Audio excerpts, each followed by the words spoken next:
This one's probably new to most of you. It's a really strange little story. It's also one of the very last plays Shakespeare probably wrote. This is just a little bit after The Tempest. May 1611 is the first record we have of this play being performed. It's another tragicomedy.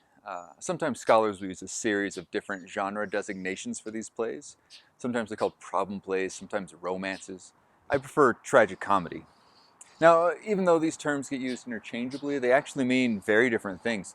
And it's important to note that the first complete or complete-ish collection of Shakespeare's works, the first folio, 1623, only had 3 sections: comedies, histories, tragedies. The Tempest and The Winter's Tale are categorized there as comedies, but some of the late tragic comedies are put in with tragedies, like Cymbeline, for example. Others left out entirely, like Two Noble Kinsmen. So it seems that even Shakespeare's buddies, the guys behind the first folio, didn't quite know what to do with these plays. Modern critics aren't much help here either. Some take the term problem play, fewer nowadays, that's an older critical term.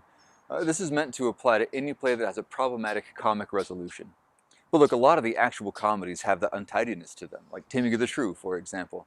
And frankly, plays like The Tempest and The Winter's Tale are really clean in how they pull everything together at the end. It's not a real helpful critical term if it actually applies to a bunch of things we don't apply it to, and it doesn't apply to things we should apply it to. Other scholars, like the editors of our Norton textbook, opt for calling these romances because they draw from Romanesque ideas and sources. Fair enough. But honestly, that's like all of Shakespeare's work. Are you going to call Henry VIII a Roman play and not Julius Caesar? So many of the sources that Shakespeare is drawing from are Roman sources. It doesn't really make a lot of sense to call these late few plays romantic. I prefer the term tragicomedy for a few reasons. For one thing, it's the term Shakespeare's contemporaries use to describe their own plays that work like this. Needless to say, if these authors are calling their own works tragicomedies, then we don't really need to give them a different term. The other reason, though, is more based in literary theory. These plays combine elements of tragedy and comedy in a very particular way. We'll get into all this a bit more later. First, The Winter's Tale. What's it about? Well, Leontes, king of Sicilia, invites his good buddy Polixenes, king of Bohemia, to come for a visit. Leontes tells his queen Hermione, who is pregnant, to be especially welcoming to his friend. Look, as an important note, Leontes is really, deeply, very insecure. Hermione does just what he asks, like a good little wifey. She welcomes him with a big hug, not a side hug either, but like a real hug, a real big hug. She laughs at all his jokes, and she laughs just like really loud. Oh, Polixenes, you're so funny. You are so funny. You're so... She like smiles at him and stuff. And Leontes is like, what the hell was that? And he gets convinced that Hermione is cheating on him with Polixenes. So he sends Camillo, his faithful servant, to arrest and execute him. But see, Camillo's the real deal. He knows the king's lost it. He's like, dude, Leontes, read a book. This is the classic example of hamartia. This is the tragic flaw that will literally unravel everything and end in everybody's death. But Leontes is like, nope, not listening, don't care, go do it. Well, instead, Camillo goes in secret to Polixenes and tells him what's up. The two of them escape together. This outrages Leontes even more. He orders his wife imprisoned, where she gives birth to a daughter. Paulina, one of the most influential women in the kingdom, brings the baby to Leontes to try to talk some sense into him. But it doesn't work. He calls Antigonus, Paulina's husband, and tells him to dispose of the bastard. And Antigonus agrees, but, begrudgingly. Now, before all this gets started, Leontes had sent Cleomenes and Dion, a couple of priests or messengers or something, to the oracle at Delphi to receive a prophecy from Apollo. Bit of an odd classical reference here, don't you think? Why would Shakespeare put such authority on a pagan god? Anyway, these dudes just got back. They open the prophecy, and in very clear language it says, Hermione is chaste, Polixenes blameless, Camillo a true subject, Leontes a jealous tyrant. Pretty on the nose there, Apollo. It's like you've been watching them play with us the whole time. But there's even more. The king shall live without an heir, if that which is lost be not found. Obviously referring to the baby that Leontes had just sent Antigonus to abandon in the wilderness. Probably. There's some ambiguity in there that might be interesting to close read. What exactly has been lost here? Well, Leontes doesn't even believe the oracle. He accuses them of lying.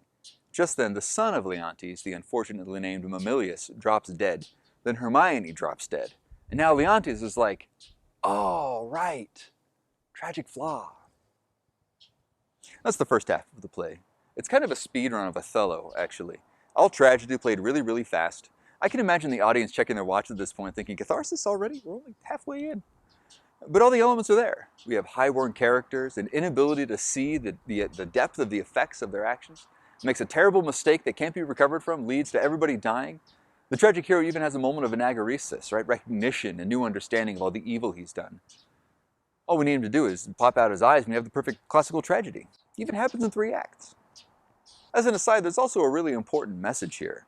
When a person comes to believe something without having any facts to support it, no facts in the world will convince them otherwise. The gods themselves show up in this incredibly improbable way and say in no uncertain terms, Leontes is wrong, and he still doesn't listen. What does it take? Well, tragedy. He's got to lose everything before he'll see that he's been duped by his own refusal to see the truth. That's a hard lesson. It's really one for us to keep in mind out there in the world, too. It doesn't really seem fair, either. People who blind themselves to the facts, who refuse to listen to reason or be reasoned with, will make tragedy happen. And more often than not, make tragedy happen for other people. It's only when it affects them personally that they'll admit they've been wrong. That's not fair. That's not right. But it's not the end, either. That's only half the plot. So Antigonus drops the baby off on the shores of Bohemia, and then he gets eaten by a bear. I know, we'll come back to this part. It's really weird. But then before the baby dies, an old shepherd and mendicant clown stumble upon the baby, along with the body and, more importantly, the gold of Antigonus. The shepherd adopts the baby and uses the gold to set him and the clown up pretty well for life. Well, the daughter, Perdita, grows up to be a beautiful young lady and attracts the eye of the Prince of Bohemia, the son of our old buddy Polixenes. Florizel, the prince, tries to woo and marry Perdita in secret, thinking his father would disapprove. Turns out old Polixenes is more upset that his son was trying to lie to him. There's more to it, though. See, a prince marrying a shepherd's daughter, you just can't do that. Even the shepherd is aghast at the audacity. Remember, he offers to match whatever the prince's dowry would be. That's a point of honor, and it's made a mockery of here.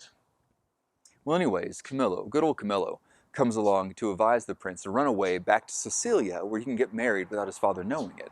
See, Camillo doesn't know anything about Perdita. He fled before she was born and doesn't suspect a thing about her true heritage. For all anyone knows, she actually is the shepherd's daughter. Florizel agrees, goes into disguise, of course, like you do, and heads to Sicilia. Well, unbeknownst to him, Perdita's adoptive father, trying to clear his name, gathers all the evidence that she isn't really his true daughter. See, he's just trying to save his own neck here. If she's not my daughter, I can't get in any trouble over it. But unbeknownst to them both, King Polixenes is just about to head out to Sicilia himself to intercept his son. Everything kind of collides at once. While Florizel and Perdita are meeting with Leontes, Polixenes shows up. As soon as Polixenes shows up, the shepherd and the clown show up and give their evidence. The penny drops. Perdita is none other than, well, Perdita, the long-lost daughter of King Leontes. What was lost has been found. Perdita has returned. Leontes has a new son in Florizel to replace the lost son, Mamilius. The friendship between Leontes and Polixenes is restored. The great reconciliation between these two countries symbolized in the marriage of Perdita and Florizel.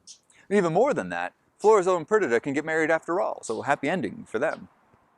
Just to round things off, Paulina, the widow of the noble servant Antigonus, gets married to the recently returned noble servant Camillo. Tidy. Comic. But then things get weird. Leontes is happy and all, but the guy never really forgives himself for what he did to his wife. See, he really did love her, and he really does feel tortured over the lies he believed about her. He spent the last 15 years mourning, but there's no way out. This is a really common thing with trauma, especially when death is involved. Mourning alone doesn't get us to the place where we can get true closure. So we mourn and we mourn and we mourn. It's ceaseless. And eventually the mourning process itself becomes almost a part of our character, a part of who we are. Some theorists call this essential mourning. Mourning loss that can never be resolved because the very thing we mourn still hangs over us like a ghost. The only way to really get any kind of closure on this essential mourning is for the death of the person we're mourning to be undone. Well, anyways, Paulina tells the king and the princess that she had a statue made of dead Hermione, and they can come look at it. When they see it, Leontes breaks down. He says, "Oh, thus she stood, even with such life of majesty, warm life, and now it coldly stands when first I wooed her. I am ashamed. Does not the stone rebuke me for being more stone than it? O royal peace, there's magic in thy majesty, which has my evils conjured to remembrance, and from thy admiring daughter took the spirits, standing like stone with thee." And then, how do you even say this? The statue comes back to life, and it's really Hermione resurrected. It's so weird. I mean, what gives with this ending? Well, I think it's got something to do with tragicomedy, more specifically with Shakespeare's response to what a tragicomedy is and should be. There are some interesting definitions of tragicomedy circulating in the period, and this is a brand new genre for the stage. Shakespeare is really in the avant-garde for this form. This play is part of a cutting-edge artistic movement. So, for example, Shakespeare's pal John Fletcher defined the genre like this.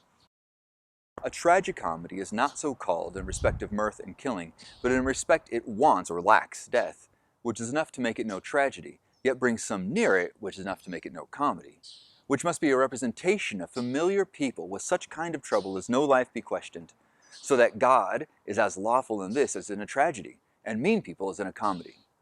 So for Fletcher, the tragicomic mode flirts with death, but never really gives into it. There needs to be characters that we can very closely align with, so these familiar people it refers to. The plot comes from trouble of their own making, so that God is lawful still, but deals with regular or mean folk. The Tempest, I think, fits this definition really closely, but maybe not so much The Winter's Tale. Another contemporary famous stick in the mud, Philip Sidney, didn't like tragicomedies at all. He called them mongrel plays, or mutts. He wrote, "All their plays be neither right tragedies nor right comedies, mingling kings and clowns, so as neither the admiration and commiseration, nor the right sportfulness, is by their mongrel tragicomedy obtained." So the applied definition here would be that tragicomedy mixes tragedy and comedy in such a way that we are neither entertained with wish fulfillment fantasies of a better world, nor do we reach catharsis through sympathy in the suffering of noble characters. Sidney's critique is almost directly coming from Aristotle. In the classical framework, comedy and tragedy must be different things. They're trying to bring about completely opposite results, and there's no way to use them together effectively. For Sidney, the tragicomedy is tragedy without catharsis, comedy without reconciliation. Well, that doesn't work at all with The Winter's Tale. Here we have both catharsis and reconciliation.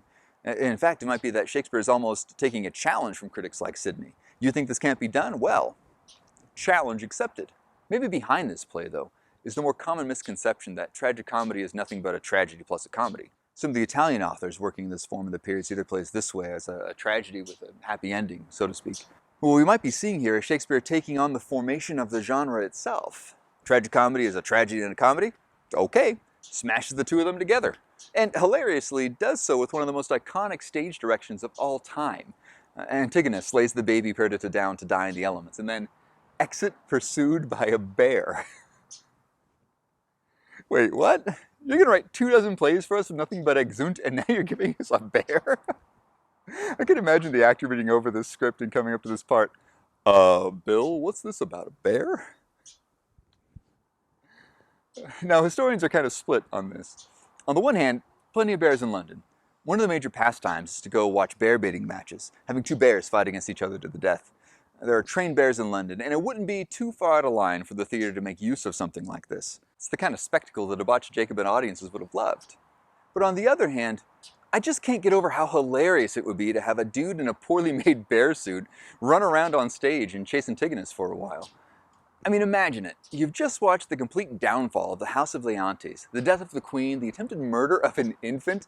The whole audience is somber and weepy and heavy with all that tragic purging hanging over their heads. And then, a man in a bear suit shows up and says, "Rawr." It's a pretty great practical joke, really. It takes the very serious mood and makes it ridiculous. Right at the moment we should start crying, we start laughing instead. I think this is really where the tragicomedy does its most tragic to comic work. There's another definition of tragedy that draws right out of classical drama. Remember Nietzsche's analysis we talked about a few weeks ago. For Nietzsche, the fundamental reality of the world is chaos, disorder, meaninglessness, blind forces of nature that work without rhyme or reason. When we look at the world, our first impulse is to make sense of it all, to create a system, as Hegel might, that blunts the edge of this chaotic madness. But that system is a facade. It's a thin veneer of rationality stretched precariously over the deeper reality. Nothing means anything. This applies to everything we think of as part of a rational order, up to and including self-identity. And yeah, Nietzsche is aware this applies to his own philosophy as well. Even this existentialist anti-system is part of the veneer. It's part of the great cosmic joke. The only difference is Nietzsche knows he's a part of it. It's only a matter of time before chaos ruptures the veneer and the true disorder of the world shows itself again. So, the tragedy is about the collision of these two worlds, the fabricated, ordered, meaningful world, and the real, chaotic, meaningless world. Tragedy strips away our tidy systems and gives us bare fact: nothing. It's in this that the catharsis happens. When we come face to face with the deconstruction of all systems, the reminder that in the end there is no escape from the chaotic ruptures of our world and the downfall of the precarious house of cards we call identity. But this is the only way we can live an authentic life without deluding ourselves, by looking at the chaos of the world and not trying to bend it into something meaningful, but instead to recognize it for what it is, to stare into the abyss and not make sense of it. So the tragedy, according to the classical world, exposes the limitations of our ability to build meaning over chaos. Chaos erupts and we find all the ways we can make sense of things disintegrate. Now for Nietzsche, and for the tragedy as a whole, this chaotic mess is full of death and sorrow and pain. But what if it's not? I mean, like, what if we looked out at the world and found that all our attempts to make it make sense fell away? And what if the overriding feeling that leaves us with is not terror or waste, but joy? What if the fundamental reality of the universe is happiness, life, love, acceptance? Instead of terror, loss, death, why not joy, gift, life? If it's all absurd, why shouldn't that be happy news? We look out into the void, and after the downfall of all our attempts to make it make meaning, it's wonderful, it's hilarious. All the universe is joy. Well, then the ending can't be death. The ending instead is marriage, improbable marriage, impossible marriage even. In this view, even death is a thing that gets deconstructed. Because look, if the world really is built on incomprehensible joy, then something will eventually have to be done for this problem of essential mourning. Leontius' whole being is caught up with the specter of his own misdeeds and the loss of his innocent wife.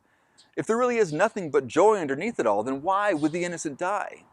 But look, if nothing makes any sense, then why shouldn't the dead come back to life? See, this is why I really like this play. The promise of the tragicomedy is that tragedy doesn't get the last word, but not merely by some sort of metaphorical replacement of the things that have been lost, but by the actual restoration of those very things themselves. This isn't just a transformation of the social order, it's a change to the whole order of order-making itself. The mode of change is the thing that's changed. And all we need to do is let time do its work. Time, an actual character in this play that shows up right at the switch from tragic to comic modes and says, "It's in my power to overthrow law, and in one self-born hour to plant and overwhelm custom. Let me pass the same I am, ere ancient order was or what is now received. I witness to the times that brought them in. So shall I do to the freshest things now reigning, and make stale the glistering of this present." Look, all these things that get us down, all these untruths that drive our intergenerational strife and create our social divisions, all these psychological, epistemological failings, these unjust laws, unjust customs, even things that seem good but aren't. It's only a matter of time. If the fundamental reality of the world is peace instead of strife, peace will win. If the world is good instead of evil, good will win. Somebody once said, tragedy plus time equals comedy. Things fall apart, but given time, they fall back together. I really like the way Martin Luther King Jr. put it, and I think this sums up the whole energy of the tragic comedy as the tragic world turned comic very well. We shall overcome, because the arc of the moral universe is long, but it bends toward justice.